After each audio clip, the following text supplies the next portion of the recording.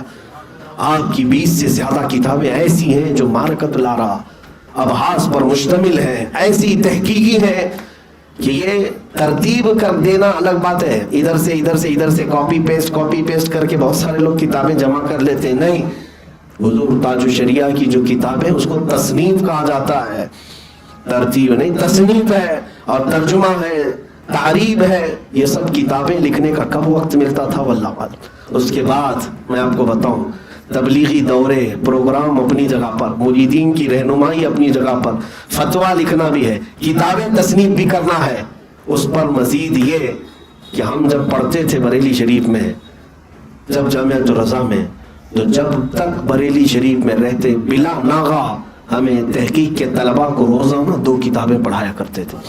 کتاب پڑھانے میں بھی وقت نکال، ایک دن اگر ہم سے تاخیر ہو گئی تو ناراض ہوتے، ابھی تک آئے نہیں بچے۔ جس کی اتنی مصروفیات ہوں وہ پھر درس و تدریس میں بھی مصروف ہے، تبلیغ میں بھی مصروف ہے، تصنیف میں بھی مصروف ہے، اور فتویٰ نویسی میں بھی مصروف ہے۔ اس پر مزید یہ کہ تھوڑا وقت ملے اور عصر سے مغرب کے بیچ تو قصیدہ بردہ پڑھنے میں مشغول ہے، ان کے وظیفے کا وقت ہے، سب وقت بندھا ہوا ہے۔ وظیفے کے وقت ان کے جو اوراد وظائف ہوتے تھے کوئی ان کو مخل نہیں ہوتا، کوئی خلل اندازی نہیں کرتا۔ میں بہت قریب سے دیکھی ہوئی چیزیں آپ کو بتا رہا ہوں، وظیفے بھی بلا ناغہ کرتے تھے۔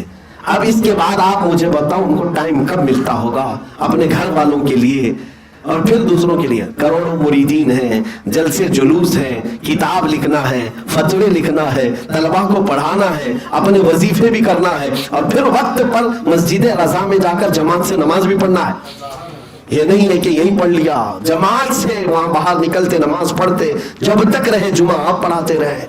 اور اتنا ہی نہیں، پھر اس میں سے اور وقت ملتا تو نعت رسول بھی لکھا کرتے، پورا بخشش دیوان ہے آپ کا جو بارگاہ مصطفیٰ صلی اللہ تعالیٰ علیہ وسلم نے آپ نے پیش کیا ہے۔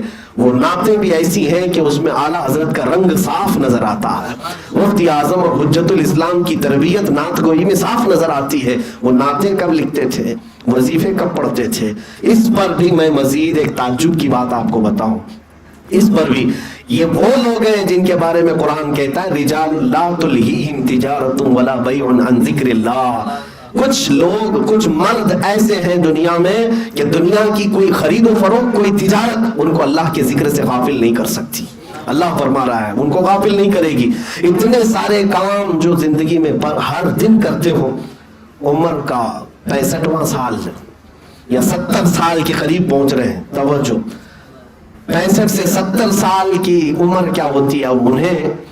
وہ جو اپنی 25 سالہ عمر سے میدان میں اتر چکے ہیں، ہزاروں لاکھوں کروڑوں لوگ انہیں دبا کر کیسا بنا چکے، لیکن 65 اور 70 سال کے درمیان جب پہنچے تو جانتے ہیں، سب سے بڑے تعجب کی بات میں آپ کو بتا رہا ہوں، اتنی مصروفیات جس کے پاس ہیں، ہم تو خاک آدمی ہیں، ہمارے پاس کون سی مصروفیات، لیکن اتنی مصروفیات ہونے کے باوجود 65 سال کے بعد حضور تاج الشریعہ حفظ قرآن بھی کرنا شروع کیا۔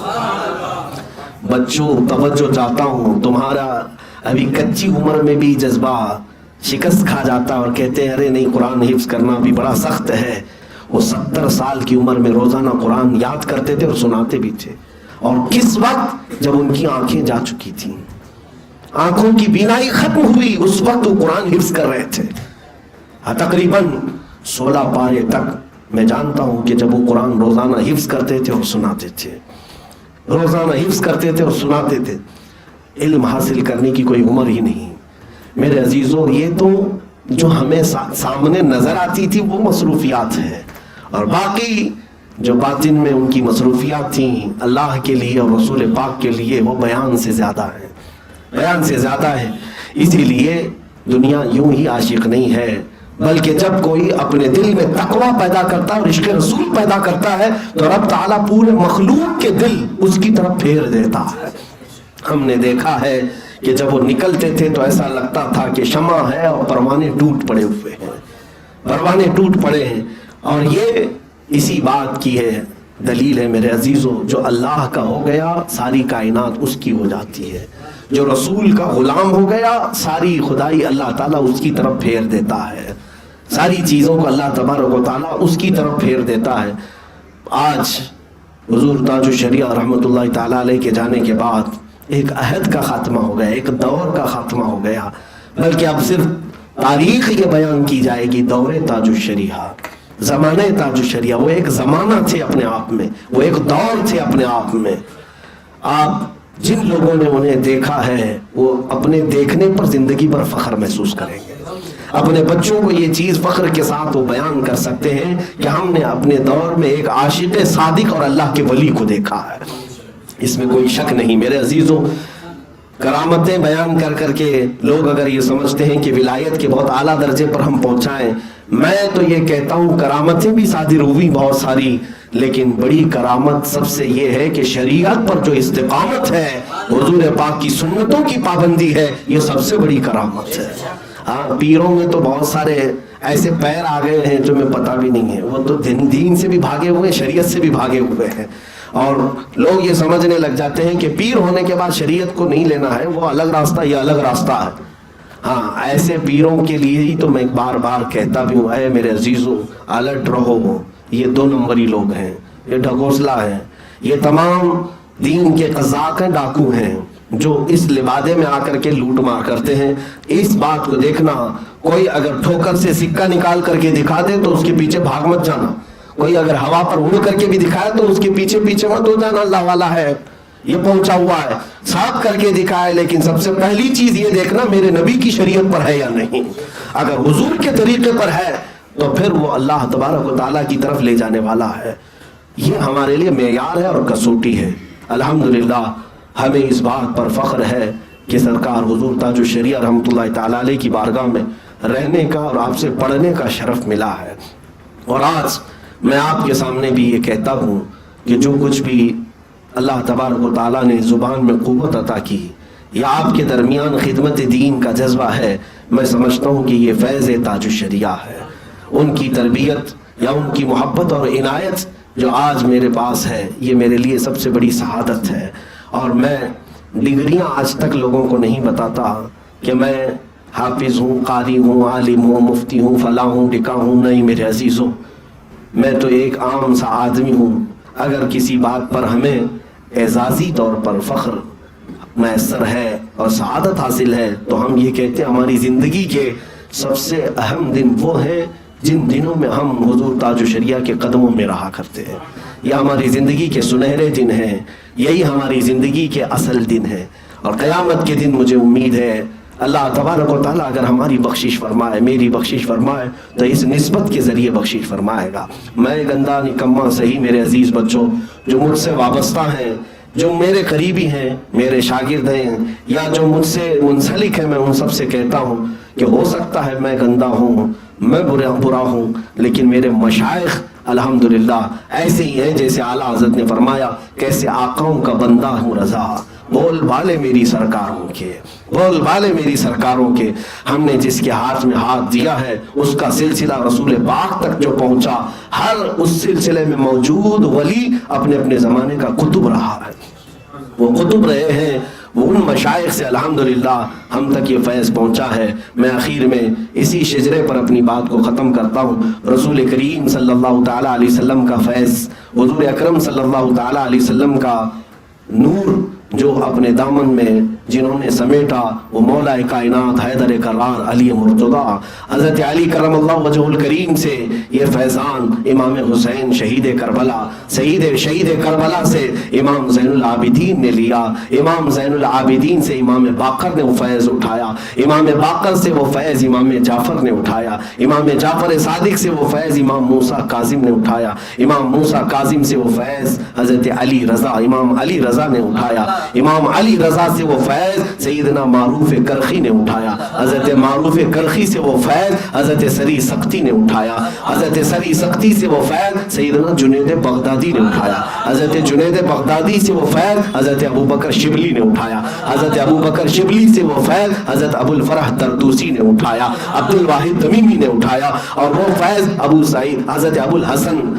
قرشی حکاری نے اٹھایا، اور وہ فیض پھر ابو سعید مبارک مخزومی نے اٹھایا، اور ان سے فیض سلطان الاولیاء سیدنا عبد القادر جیلانی نے اٹھایا، حضرت سیدنا عبد القادر جیلانی رضی اللہ تعالیٰ عنہ سے حضرت عبد الرزاق جیلانی رضی اللہ تعالیٰ عنہ نے اٹھایا۔ اس کے بعد یہ اولیاء کا سلسلہ آپ نے تو شجرہ میں پڑھا ہے نا، نصر ابی صالح کا صدقہ صالح و منصور رکھ دے حیات دی محیی جان فضا کے واسطے. یعنی حضرت نصر نے، ابو صالح نے، حضرت منصور نے یہ فیض اٹھایا، اور اس کے بعد حضرت محی الدین نے اٹھایا، اور اس کے بعد طور عرفان و علو و حمد و حسنہ و بہا، یہ چار بزرگ ہیں، حضرت احمد، حضرت بہاؤالدین، یہ تمام بزرگوں سے یہ فیض چلتا ہوا حضرت سیدنا ابراہیم ایرجی تک آیا.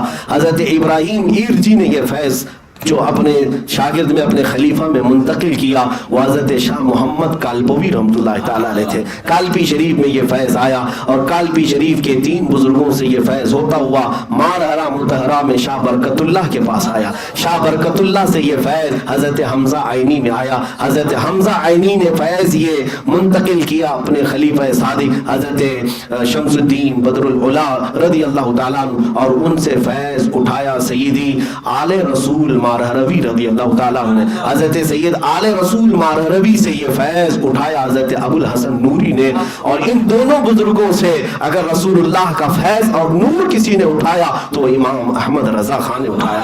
امام احمد رضا خان سے وہ فیض حجت الاسلام میں بھی آیا اور مفتی اعظم میں بھی آیا، اور وہی فیض مفتی اعظم نے حضور تاج الشریعہ کو عطا کیا، اور اس تاج الشریعہ کے ہاتھ پر الحمدللہ ہم فقیروں نے حاصل کیا. یہ فیض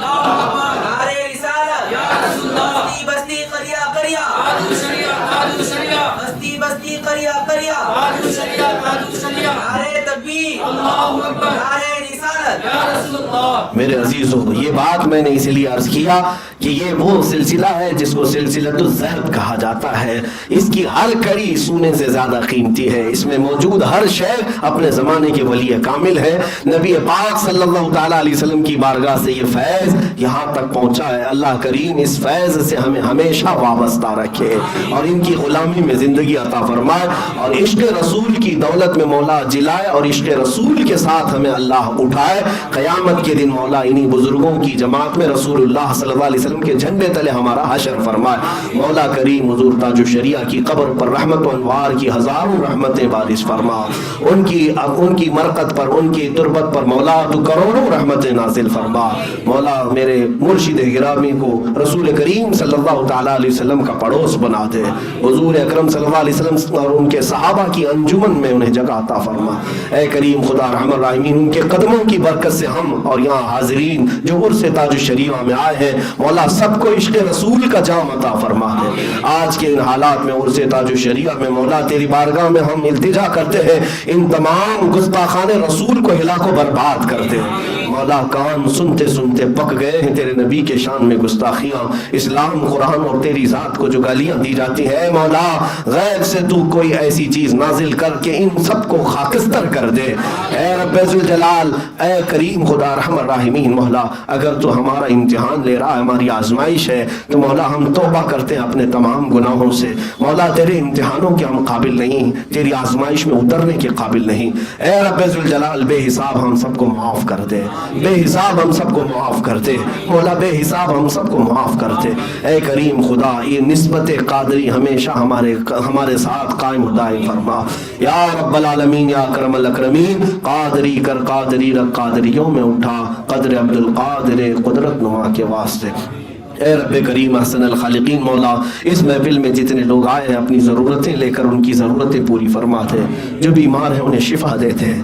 اے رب ذوالجلال، ہم میں سے جو مقروض ہیں ان کے قرضوں میں آسانیاں دیں، جو بے اولاد ہیں انہیں صاحب اولاد بنا دیں، جو ناحق مقدمے اور جیلوں میں ہیں مولا ان کی رہائی کی سبیل پیدا فرما، جو بے روزگار ہیں انہیں حلال روزیاں عطا کر.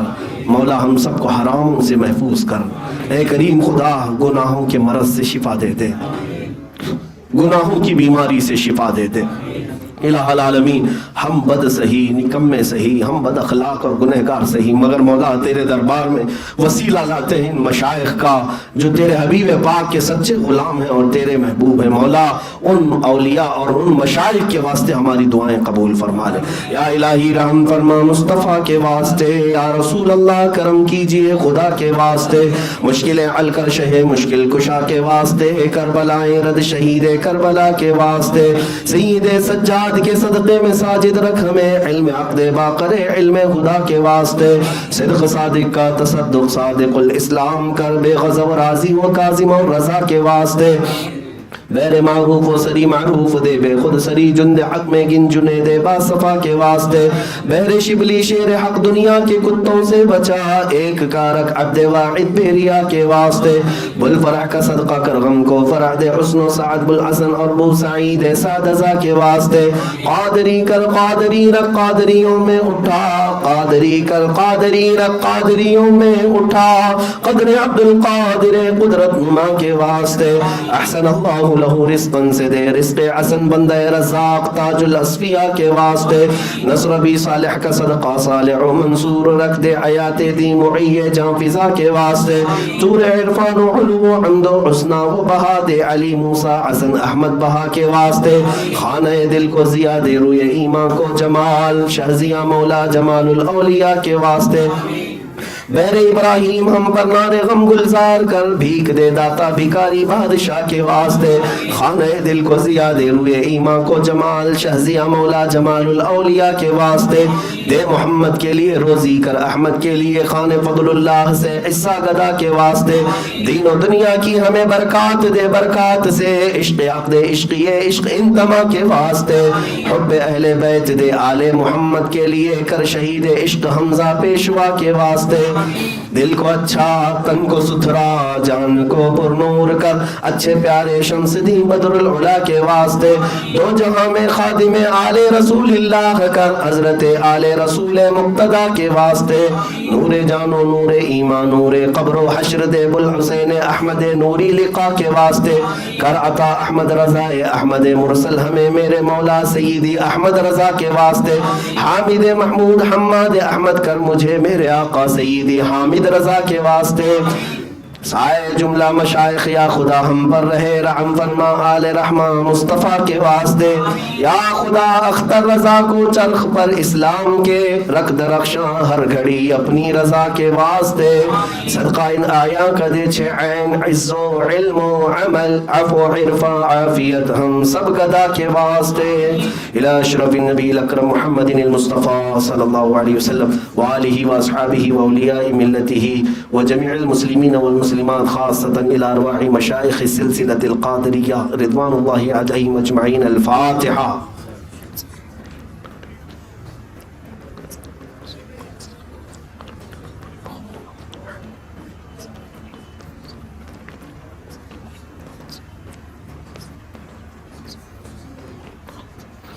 إن الله وملائكته يصلون على النبي يا أيها الذين آمنوا صلوا عليه وسلموا تسليما اللهم صل على سيدنا مولانا محمد معدن الجود والكرم وآله وأصحابه الكرام وابنه الكريم وبارك وسلم دعواهم فيها سبحانك اللهم وتحيتهم فيها سلام وآخر دعواهم أن الحمد لله رب العالمين. جب دم واپسی ہو یا اللہ جب دم واپسی ہو یا اللہ لب پہ جاری ہو بس لا الہ الا اللہ محمد رسول اللہ.